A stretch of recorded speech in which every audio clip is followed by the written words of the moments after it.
So, kamusta po mga Streetwise? Ako po si Takeru Miyamoto at welcome po sa aking munting channel. So, mga kababayan, no, lumabas na naman po yung kaapokritahan ni Sara Duterte. Kasi po hindi ko talaga alam kung anong ginagawa ni Sara sa Tacloban. Na ito nga po, baluarte nga po ni Martin Romualdez. Parang out of nowhere lang ata, no? Sabi ko sa inyo, sintu-sintu yan Na parang ano lang, no? Parang pakagising lang, no? Punta akong Tacloban. Parang ganun lang, tinan nyo to, ito yung drama ni Sara kahapon Kahapon lang to Ghost in Romualdez Land. Daily Tribune to Alam nyo naman, pag Daily Tribune, di ba? Okay. Vice President Sara Duterte resurfaced online July 5. So kahapon nga. With photos from Loki. April, tagal na pala nito, no? April visit to Tacloban. The political turf of House Speaker Martin Romualdez and ground zero of Typhoon Yolanda. What? 11 years after the storm killed over 6,000 and left thousands more unaccounted for Duterte's frame, the site a grim lesson in the state unpreparedness. Actually, this is one of the palpak of the Pinoy admin Totoo naman 'yon.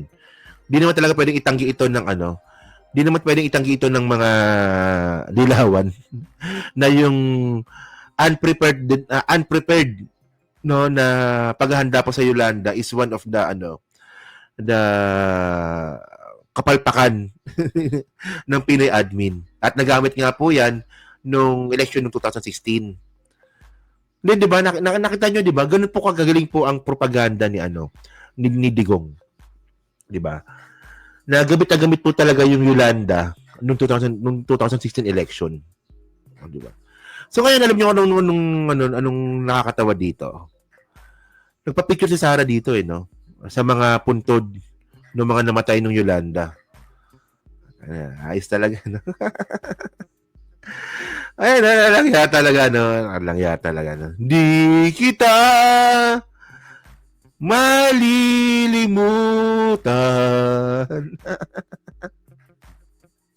So, tinan nyo ito, no? Okay.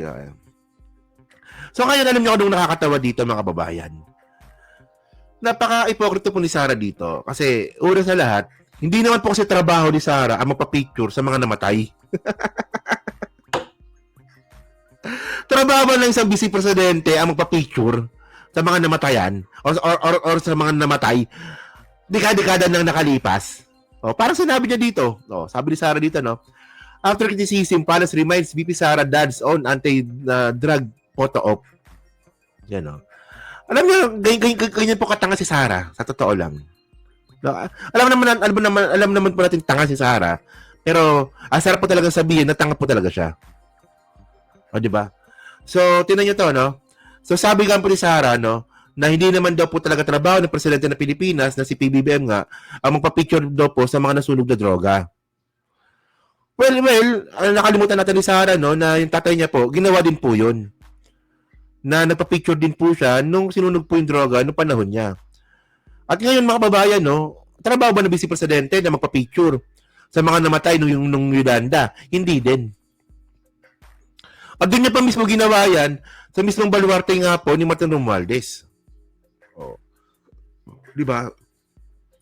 Pero speaking of Martin Romualdez, mga kababayan, ito yung sinasabi ko sa inyo Ito yun Kung nung mga last year, mga ka-streetwise, di ba? Nung last year, mga kababayan, sirang-sira po talaga yung papel ni Martin. Aminin man natin o hindi. Alam ko maraming maka-Martin po sa atin, kahit naman po ako maka-Martin po ako. Pero ako po, ay naamin ko naman po talaga na sirang-sira po talaga yung pangalan ni Martin dahil po sa paninira ni Sara at ng mga DDS. Kumapit po talaga yung word na tambaluslos. Kumapit po talaga. Diba? Pero alam niyo kung anong maganda ngayon, pakita ko muna sa inyo, no? So, nalala ko bigla itong same survey film tayo. Ito na balita ito, February 9, 2024 ito. Sa Tangere din ito So, sa Tangere, mga kababayan, last year, February, ito yung mga nangunguna dati, si Sara, sa pagka-presidente ito, di ba? Si Martin Romualdez, mga kababayan, 0.3 lang pala. No? 0.3% lang po si Martin Romualdez noon. So, kumapit po talaga kasi yung word na tambaluslos. 'Di ba? Ako, hindi takero, pero ngayon gusto ko na siya. O, di ba? Kasi, di ba? Kumapit yung tambalustos kasi Ma'am Abby, no? Kasi una kasi ganito yun eh. Di ba? Ano ba nilaban natin dito sa mga misinformation po na to? No? So, pinakitaan natin po na magandang information at tamang impormasyon. Di ba? Tulad yung sinabi ko nga kanina, ang dami po magandang nagawa po ni Martin Romualdez nung siya po yung House Speaker. O, di ba? So, ngayon, in the first place, mga kababayan, in-explain po natin yung tambaluslos. Marami pong vlogger ang nag-explain kung ano ba yung tambaluslos. Tandaan po natin, mga kababayan, ulitin ko lang po, no, na yung tambaluslos po na yan, sinabi po yan ni Sara Duterte noong pagtatanggol po ni Martin Romualdez si PBBM. Tama, di ba? Naalala nyo yun? 2023 yun. Di ba? Meron pong plano si Sara at saka si Gloria na si Gloria po ang magiging House Speaker. Di ba? At napakadelikado po ng mga kababayan kasi tandaan po natin, ang si Gloria Macapagal Arroyo po, may history na po yan no, ng pagpapatalsik sa presidente. At alam naman po natin no, na bilang House Speaker, no, nasa kanyang mga kamay po yung impeachment trial. So, ang ginawa nga po ni Martin Romualdez, no, dinimot po si Gloria nung nalaman niya nga po na yun na mayroong masamang plano si Gloria at si Sara sa presidente. At doon po nangyari yung tambaluslos issue. So nangyari noon, kaya pala tambaluslos kasi nagtanggol ni Martin si PBBM. So yung ibang mga tao hindi naintindihan yun. Ano ba nangyari? Bakit gano'n? Ba't tambaluslos? O ngayon, in-explain po ng maraming influencer po yan na gano'n ang nangyari. So ngayon, alam niyo kung ano maganda ngayon. From 0.3% mga kababayan, no? Unti-unti mga ka-streetwise, umangat si Martin ngayon, 6% na. No? Ano rin to Same ano rin to? Same survey firm din naman ito. Baka sabihin nyo, pinopromote ko si Martin para maging presidente. Hindi yun. Ang sinasabi natin dito, kaya po natin labanan po yung fake news. Basta ang papakita po natin facts. Ayun lang yun ha. Ayun ang ibig ko sabihin. Hindi ko sinasabing gusto ko si Martin maging presidente. Wala pa tayo doon. Oh, malay natin baka mag-Lenny ako sa 2028. O baka mag-Risa ako or mag-Tulpo ako. Hindi pa natin alam. Pero sinasabi natin dito mga kababayan, di ba? Kayang-kayang i-push po si Martin basta tama po yung impormasyon. O, di ba? O. So ngayon baka sabihin nyo na naman, takero, ang layo naman 35% sa 6%. Hindi yun ang point eh. Ang point dito, kaya po bala kasi Sara po ngayon kasi Sara lang po ang nagbabanggit na siya po ay tatakbong presidente. Siya pa lang eh. Si Lenny hindi nagsasalita. Si Rapi Tulfo hindi. Si Martin hindi. Si Bongo hindi. Wala tayong pakialam kay Bongo. Di ba? Si Sara pa lang po ang may makapalang mukha na nagsasabi na tatakbo siya presidente. So kaya ba't siya sa survey? Para nangyari kay PBBM dati. Di ba si PBBM dati? Nung hindi pa nagpo-proclaim si PBBM, si BBM nun, 19% lang nun. Tama, di ba? 16% lang siya nun sa mga survey. Pero nung nag-proclaim na po siya, humataw siya. Nag 60%. So, napaka-importante po talaga mga kababayan na mag-proclaim ka. Okay. So, ngayon, ang point natin dito mga kababayan, no? Okay. Ito yung mga sinasabi natin eh. Gumaganda po yung image ni Martin ngayon. In my own opinion talaga. Kasi po yung unang-una, yung tambalustos po ngayon, hindi na po kumakapit sa kanya. May mga tumatawag na sa kanila, mga dides na walang alam, pero hindi na po eh, wala na po eh. Di ba? Kasi tandaan natin hindi po susuportahan si Martin ng mga congressman kung hindi po maganda yung pamumuno niya. O, tinan nyo ito lahat po ng party list ngayon, 63. 58 lang po yung gusto kay Martin. Baliktad data ako. Sa 63 po na party list na congressman, no, 58 po ang pabor kay Martin. O, di ba? Hindi ko alam kung sino. Hindi ko alam kung sino yon. Di, para sa akin natutuwa ako, no, kasi kahit pa paano, no, naging effective po yung mga, naging effective po yung tamang impormasyon sa mga tao. Ang dami niya po nagawa. Kanina sinabi ko na, no, kung yung mga nagawa ni Martin, pero ulitin na rin natin. No, na yung mga priority bills nga po ni PBBM, 100% nga po, naipasa po ni Martin. Yung iba lang po yun, hindi na po nagawang batas kasi nga po, mabagal po yung Senate. O, di ba? Tapos, syempre, may pagbaba po ng presyo ng bigas, kay Martin po yan. O, di ba? Yung sa NDF, di ba? Yung lumambot yung NDF, kay Martin din po yan. O. At syempre, mga babayan, naliwanagan po tayo sa mga totoong nangyari po noong panahon ni Digong dahil po sa Quadcom tsaka sa Tricom. Di ba? Tingnan niyo kung hindi po nangyari ang mga Quadcom na yan, no, sa pamumuno nga po ni Martin Romualdez, hanggang ngayon pa rin po siguro, marami pa rin po mga Pilipino ang tuwan-tuwa sa mga ginawang katarantaduan ng mga Duterte. So para sa akin mga babayan, malaking achievement po yun sa House. Ano ba trabaho ng House? Gumawa ng batas. No? At nagawa po ng House po yan. Ang gumawa po ng batas. Natitigil lang po talaga sa Senate. Mabagal po talaga yung Senate. And by the way, yung ba nakamalupit dito, naalala nyo last year, 'di ba? May dramang ginawa tong sila Topacio na dinimanda si Martin, 'di ba, sa ombudsman ata 'yon, no? O sa ombudsman ata. Yung regarding sa budget, binasura na yun yung kaso na yun. Hindi totoo yun. Oh. Anong reklamo nila? Yung sa BICAM. Ano ginawa ni Martin ngayon? O sige, kung reklamo ninyo BICAM, i-public natin. Yun ninyo, di ba? I-public natin. Nireklamo ninyo na yung BICAM hindi nyo napapanood, i-public natin. Kay Martin din po yun. So kayo ba, papayag ba kayo na gano'n na lang yun? Napapalitan na lang siya bigla-bigla. Ang kailangan kasi natin dito mga babayan, no? Ako in the first place, ayoko kay Martin talaga. In the first place talaga.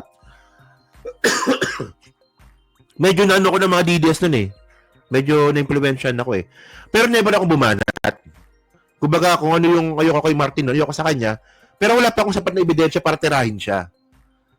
Yung nga lang, no? Pero wala akong makitang sapat na ebidensya eh. Wala eh. Di ba yung sa Okada? Wala kinalaman si Martin dun sa Okada. Problema lang ng dalawang kumpanya yun. Diyos ko na yan. Oh. So ngayon, tingnan nyo to May nabasa ko dito eh. Okay. So, ngayon, mga babayan, tandaan po natin ito na balita ito nakarang araw. Romualdez sa speakership in the bag, says another ex-House leader. So, mukhang malakas po talaga si Martin pa rin po ang maging House Speaker. Tandaan natin mga kababayan, no, na meron pa po nakabinbin. No, meron pa po nakabinbin na investigasyon po kay Sara Duterte sa 12.3 billion na COA report. At si Martin din po yung yung promotor para po paimbestigahan din po yan sa pamamagitan nga po ni Kong Hun. Diba? So, ito sabi ko kanina, no? So, tingnan nyo to, no? House poised to finish strong 19 Congress target 100% approval of LEDAC priority bills. Tingnan nyo, ha? Oh. Office of the Speaker Ferdinand Martin Romualdez preference, no? Sabi dito, Speaker Martin Romualdez on Saturday expressed optimism to the House of Representatives performance as the 19th Congress approached its conclusion, highlighting a near-complete fulfillment of the Legislative Executive Development Advisory Council, yung LEDAC. Oh. So, itong LEDAC mga kababayan, no, isa itong linya ng Executive to Legislative. So, kung ano man yung mga priority bills na po na gusto po ng Executive, no, dadaan po ito sa LEDAC. At ngayon po, 100% nga po itong nagawa ni Martin. Isipin niyo yun? Ang laking achievement nun. So, bakit hindi po na tutuloy yung mga priority bills po na yan? Dahil po sa Senate. Mabagal po sila. Oh. Si Remulla, no? Si Remulla kasi, no? Magiging ombudsman. Pero ang tanong, sino papalit kay Remulla sa DOJ? Di ba? Anong tanong ko dun eh? Oh. So, isa pa to. Yung nagsampa nga po ng kalokowang kaso nagsampa po ng kalokowang impeachment complaint yung Duterte kay PBBM na binasura na rin po. Ito binasura na to eh. Kung di binasura, malamang may basura ito ni Martin kasi ang daming reason. Okay. So, tingnan nyo to Ito pala yan. Duterte Youth attempt to file impeachment complaint versus President Marcos foiled. Isipin niyo ito rin po, no, binusto rin po ito ni Martin Romualdez na isa itong malaking kalokohan. Kasi una sa lahat, hindi pwede mag-file po ang Duterte Youth na ng impeachment complaint kasi nga po, may nakabinbin na pong impeachment kay Sara. So, hindi na pwede. Pangalawa, ano ba yung rason ng Duterte Youth kung bakit sila gustong pa-impeach si PBBM? Wala lang. Kasi nga daw po, culpable violations daw po on the Constitution dahil pina-arresto daw po si Digong. O, di ba? Kaya yon, di ba? Pabor ka ba takero na maging ombudsman si Rimulya? Okay lang, si Rimulya. Ombudsman, okay yun. Maganda yon. Kasi alam naman po natin, no, na si Rimulya po talaga, yung loyalty po niya na kay PBBM. Pero yung question ko lang dito, sino papalit kay Rimulya sa DOJ? Sino? Si Coco. Baka si Coco pwede. O, pwede yun. Malamang baka ganun. Mas okay yun. No, kasi si Coco, di ba si Coco Pimentel? Ewan ko lang kasi baka maging congressman kasi yun eh. Di ba? Kasi si Coco Pimentel nagbanggit na nga po siya, no, na gusto niya raw pong mapasama sa PBBM admin. So pwede siya sa pangalan nito? Sa DOJ. Pwede 'yon. Oo. 'Di ba? Oh. Si Trillanes kaya hindi pwede. Hindi kasi abogado si Trillanes eh. Hindi siya abogado eh. Oo. So ngayon mga kabayan, no, ang point dito. Okay. Nawala tuloy ako. Ano ba topic ko dito? Kay Martin. Okay. So ngayon mga kabayan, no, ang point natin dito. Kahit ano pong sira po na ginawa po ni Sara Duterte noong nakaraan, kaya po nating i-push po si Martin. Basta bibigyan po natin ng isang maganda at tamang impormasyon ang mga tao. Actually, hindi ko talaga inaasahan yon, di ba? Na from 0.3%, ngayon 6% na po si Martin, na hindi pa nga nag-e-effort ang mga vlogger. Hindi pa nag-e-effort yung mga vlogger eh. Di ba? Wala pang effort yung mga vlogger ngayon na tayo, mag-usap-usap tayo, supportahan natin si Martin. Wala pang ganun. Paano pag nagkaroon pa? So, carry ito, di ba? So, kayo mga kababayan, so kayo po, ano po masabi nyo nga po dito, sa pagbisita nga po ni Sara Duterte dito nga po sa sa baluarte ni Martin at nagpa-picture pa nga dito sa mga namatay nung Tacloban. So ano ba yan? Dahil sa hindi na ba effective yung tambaluslos kaya umi-apple na naman tong si Sara? At kayo, no, ano masabi niyo nga po dito sa gumagandang image nga po ni Martin Romualdez, no, sa sambayan ng Pilipino. Di ba? So, yun po. So, kayo po, ano po masabi nyo nga po dito? So, pa-comment na po sa baba at binabasa ko pong lahat yan. Diba? At syempre dyan po sa team replay, pa-like, pa-subscribe. Kung di naman kalabisan, pa-share na rin po ng video po na to. Yan, so, thank you mga kababayan. And then, by the way, no? So, ayuda king si Martin. So, ang tanong ba dito? Ako hindi rin ako pabor sa ayuda. Hindi ako 100% pabor sa ayuda. Pero, anong alternative ang bibigay mo sa ayuda habang wala pang trabaho yung mga Pilipino? Well, ayuda. Di ba? So ngayon, ang tanong dito, may COA audit na ba yung ayuda? Nagkaroon na ba ng COA audit yung ayuda na merong paglabag or disallowances? Wala pa naman na. Pag meron, saka natin titirahin. Diba? For example, di ba? Sabi ng COA, ayuda, may disallowances, so tirahin natin. Yung Sara kasi mga babae, tinitira natin kasi meron po siyang COA audit. Paano natin titirahin yung ayuda ni Martin na may kurakot kung walang COA audit? So, anong gagamitin natin? Haka-haka. Hindi mo tayong tanga nun. Okay lang naman, mga kababayan, kung ang sa mga DDS ay magmukhang tanga. Okay lang sa kanila yun. Pero tayo po, huwag tayo papayag na magmukhang tanga. Ayun lang po yun, di ba?